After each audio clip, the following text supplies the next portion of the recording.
next lecture will be given by Dr. Peyray, aka Dr. Peyray, and he's here today to talk about his in-house lab journey. Please help me welcome Dr. Peyray to the stage.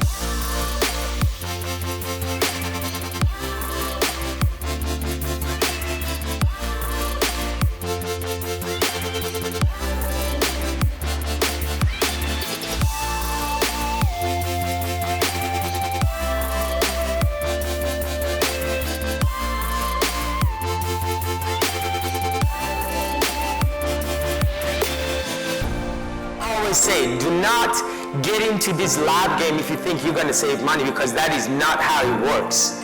I love what I do and I like to see that result. I don't care about the money as much, because the money follows your passion. Don't just jump into it for financials.